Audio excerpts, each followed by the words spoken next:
ನೋಡಿ, ಈಗಲೂ ಕೂಡ ಬಹಳ ಸ್ಪಷ್ಟವಾಗಿ ಮುಖ್ಯಮಂತ್ರಿಗಳಿರ್ಬೋದು ಅಥವಾ ನಮ್ಮ ಸರ್ಕಾರ ಇರ್ಬೋದು, ಎಲ್ಲ ಹುದ್ದೆಗಳನ್ನು ಭರ್ತಿ ಮಾಡೋಕ್ಕೆ ಬದ್ಧರಾಗಿದ್ದೇವೆ.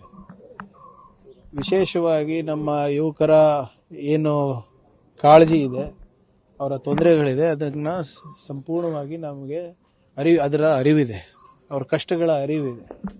ಹಿಂದೆ ಕೂಡ ನಾವು ವಿರೋಧ ಪಕ್ಷದಲ್ಲಿದ್ದಾಗ ಅವರಿಗೆ ಸ್ಪಂದಿಸಿದ್ವಿ. ಈಗಲೂ ಕೂಡ ಸರ್ಕಾರ ಜವಾಬ್ದಾರಿಯಾಗಿದೆ. ಆ ಜವಾಬ್ದಾರಿಯನ್ನು ನಾವು ನಿರ್ವಹಿಸ್ತಾ ಇದ್ದೀವಿ. ನಿಮ್ಗೆ ಗೊತ್ತಿರೋ ಹಾಗೆ ಕೆಲವು ಕಾನೂನಿನ ತೊಡಕಿದೆ, ಹಿಂದೆ ಇರಲಿಲ್ಲ. ಇವೆಲ್ಲನೂ ಕೂಡ ನಮ್ಮ ಸರ್ಕಾರ ಬಂದಮೇಲೆ ನಮ್ಮ ಇಲಾಖೆ ಇರ್ಬೋದು, ಬೇರೆ ಬೇರೆ ಇಲಾಖೆ ಇರ್ಬೋದು, ಸುಮಾರು 35ರಿಂದ 40 ಸಾವಿರ ಹುದ್ದೆಗಳನ್ನು ನಾವು ತುಂಬಿದ್ದೀವಿ. ಇವಾಗ ಸ್ವಲ್ಪ ಏನು ಮೀಸಲಾತಿ ಬಗ್ಗೆ ಸ್ವಲ್ಪ ಗೊಂದಲ ಇರೋದ್ರಿಂದ ಸ್ವಲ್ಪ ತಡವಾಗಿದೆ. ಅದನ್ನು ಕೂಡ ಈ ಗುರುವಾರ ಕ್ಯಾಬಿನೆಟ್ನಲ್ಲಿ ಪ್ರಸ್ತಾಪ ಮಾಡಿ ಅದನ್ನು ಹೇಗೆ ಬಗೆಹರಿಸೋದು ಅಂತ ನಾವು ಒಂದು ತೀರ್ಮಾನ ತಗೊಂಡು ಆದಷ್ಟು ಬೇಗ ಈ ಪ್ರಕ್ರಿಯೆಯನ್ನು ಪ್ರಾರಂಭ ಮಾಡುವ ಜವಾಬ್ದಾರಿ ನಮ್ಮೆಲ್ಲರದ್ದು ಆಗಿದೆ. ಅದನ್ನು ನಾವು ಮಾಡ್ತೀವಿ. ಖಂಡಿತ ಇವ್ರೆ ನಾವು ಇದರಿಂದ ನಾವು ಜಾರ್ಕೊಳಕ್ ಆಗೋದಿಲ್ಲ. ನೀವು ಹೇಳ್ದಂಗೆ ಏಜ್ ಬಾರ್ ಆಗುತ್ತೆ, ಕಷ್ಟ ಆಗುತ್ತೆ ಜನರಿಗೆ ಆರ್ಥಿಕವಾಗಿ.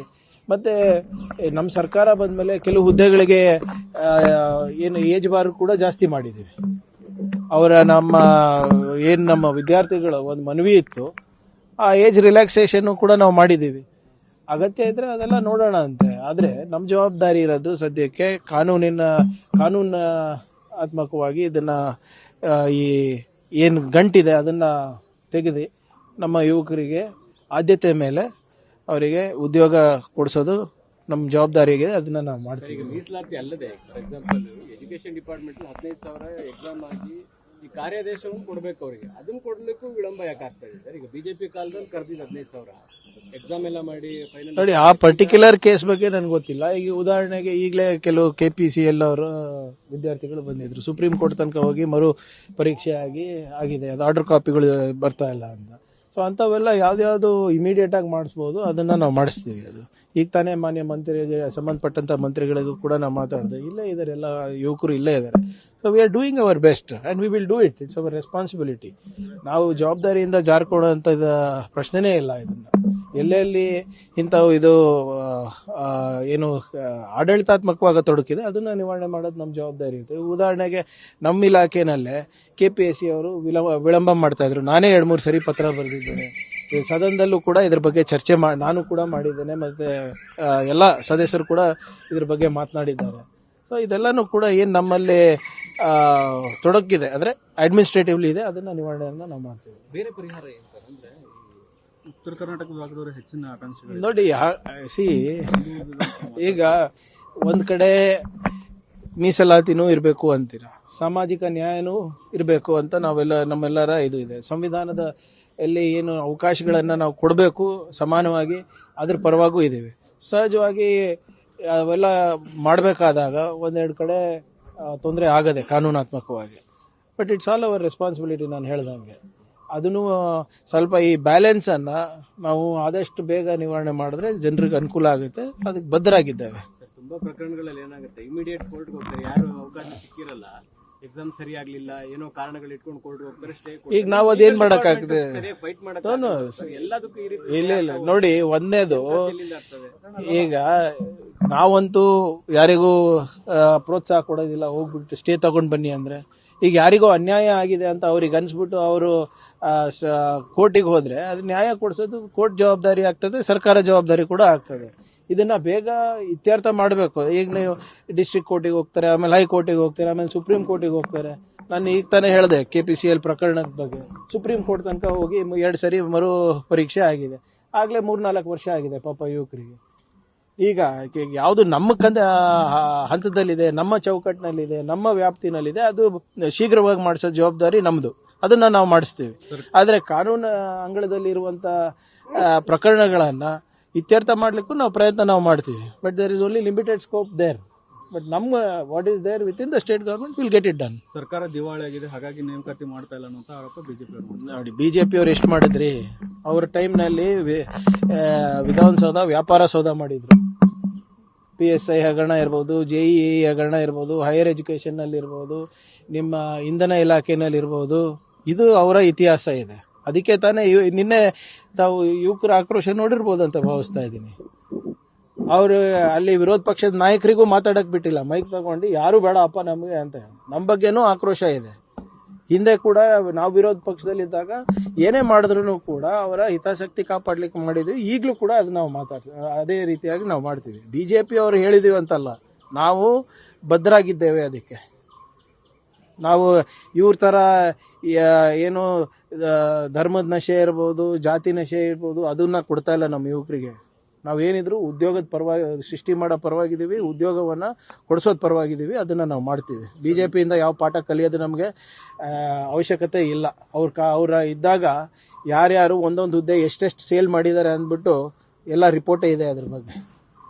ನಾಳೆ ಕ್ಯಾಬಿನೆಟ್ನಲ್ಲಿ ಧ್ವನಿ ಎತ್ತಿರ್ತಾರೆ ಈ ಬಗ್ಗೆ.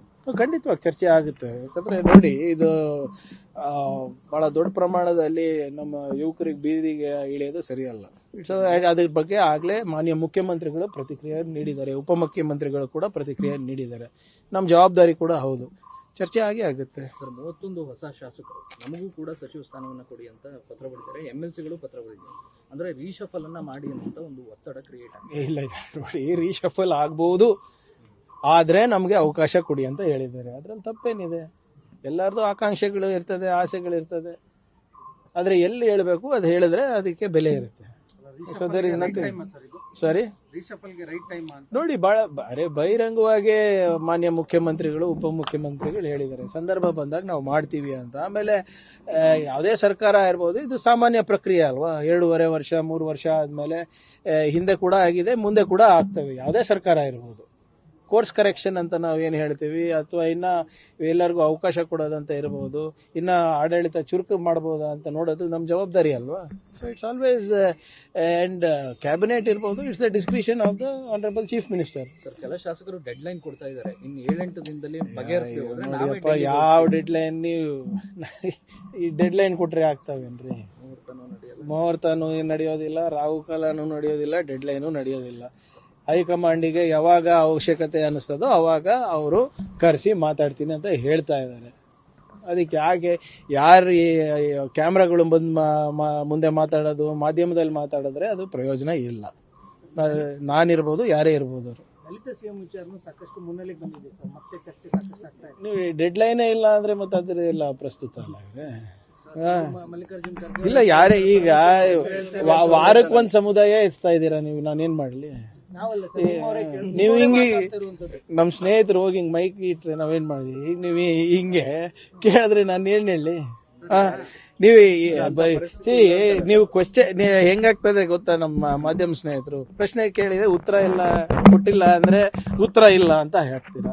ಉತ್ತರ ಕೊಟ್ರೆ ಇವ್ರು ಹಿಂಗೆ ಹೇಳಿದ್ದಾರೆ ನೋಡಿ, ಇದಕ್ಕೆ ಒಂದು ಬೇರೆ ರೀತಿಯಾದಂತ ಏನೋ ನರೇಟಿವ್ ಇರ್ತದೆ. ನನಗೆ ನಾವು ಮಾತಾಡಿದ್ರು ಕಷ್ಟ, ಮಾತಾಡಿಲ್ಲ ಅಂದ್ರೂ ಕಷ್ಟ. ಬೇಡಿಕೆಗೆ ಏನು ಹೇಳ್ತೀವಿ? ಯಾವುದು ಸರ್? ದಲಿತ CM ಬೇಡಿಕೆ ಹೈಕಮಾಂಡ್ ವಿಲ್ ಡಿಸೈಡ್. ಈಗ ವಾಟ್ ಎವರ್ ಇಟ್ ಈಸ್, ನೋಡಿ, ಕಾಂಗ್ರೆಸ್ ಪಕ್ಷದಲ್ಲಿ ಯಾರೇ CM ಆದ್ರೂ ಡಾಕ್ಟರ್ ಬಾಬಾ ಸಾಹೇಬ್ ಅಂಬೇಡ್ಕರ್ ಅವರ ಸಂವಿಧಾನ ಅನುಷ್ಠಾನಕ್ಕೆ ತರೋದು ನಮ್ದೆಲ್ಲರ ಜವಾಬ್ದಾರಿ. ಬುದ್ಧ ಬಸವ ತತ್ವವನ್ನು ನಾವು ಪಾಲಿಸ್ಕೊಂಡು ಸಾಮಾಜಿಕ ನ್ಯಾಯವನ್ನು ಕೊಟ್ಟು ಸಮಪಾಲು ಅನ್ನ ತರೋದು ನಮ್ದೆಲ್ಲರದು ಜವಾಬ್ದಾರಿ ಆಗ್ತದೆ. So what ever it is, high command will take a decision at the right time. ಈಗ ಕ್ಯಾಬಿನೆಟ್ ರೀಶಫಲ್ ಆಗಲಿ ಅಥವಾ ನಾಯಕತ್ವ ಬದಲಾವಣೆ ಆಗಲಿ, ಪ್ರಿಯಾಂಕ್ ಖರ್ಗೆ ಅವರು ರಾಜಕೀಯ ಪದೋನ್ನತಿ ಹೊಂದ್ತಾರೆ ಅಂತ ಚರ್ಚೆ ಸರ್. ಯಾರು ಮಾಡ್ತಾ ಇರೋದು? ಈಗ ನನ್ನ ಹಣೆ ಬರ ನನಗೆ ಗೊತ್ತಿಲ್ಲ, ಬೇರೆಯವ್ರು ಯಾಕೆ ಹೇಳ್ತಾರ? ನನ್ನ ಹಣೆ ಬರ ನನಗೆ ಗೊತ್ತಿಲ್ಲ, ಬೇರೆಯವ್ರು ಹೆಂಗೆ ಹೇಳ್ತಾರೆ? ಅಥವಾ ನೀವೇ ನಮ್ಗೆ ಪ್ರಮೋಷನ್ ಕೊಡ್ತಾ ಇದ್ದೀರಾ? ನೀವು ಹೇಳಿದ್ರು ಪ್ರಯೋಜನ ಇಲ್ಲ ಸರ್, ಹೈಕಮಾಂಡ್ ಹೇಳ್ಬೇಕು. ಯಾವುದಕ್ಕೆ? ಇಲ್ಲ, ಯಾವುದಕ್ಕೆ? ನೋಡಿ, ಬದಲಾವಣೆ ಒಬ್ಬರ ಮೇಲೆ ಪರಿಣಾಮ ಬೀಳೋದಿಲ್ಲ. ಇದ್ರೆ ಎಲ್ಲರ ಮೇಲೂ ಆಗ್ತದೆ, ಸರ್ಕಾರದ ಮೇಲೆ ಆಗ್ತದೆ, ಎಲ್ಲ ನಮ್ಮ ಸಚಿವ ಸಂಪುಟ ಸಹೋದ್ಯೋಗಿಗಳ ಮೇಲೆ ಆಗ್ತದೆ, MLAಗಳ ಮೇಲೆ ಆಗುತ್ತೆ. ಆ್ಯಂಡ್ ಏನೇ ಇದ್ರೂ ಕಲೆಕ್ಟಿವ್ ಆಗುತ್ತೆ. ಡಿಸಿಷನ್ನು ಕಲೆಕ್ಟಿವ್ ಆಗುತ್ತೆ, ಅಡ್ಮಿನಿಸ್ಟ್ರೇಷನ್ನು ಕಲೆಕ್ಟಿವ್ ಆಗುತ್ತೆ. ಮುಂದಿನ ಚುನಾವಣೆಯಲ್ಲಿ ಮತ್ತೆ ಕಾಂಗ್ರೆಸ್ ಅಧಿಕಾರಕ್ಕೆ ಬರುತ್ತೆ. At the right time, at the right time.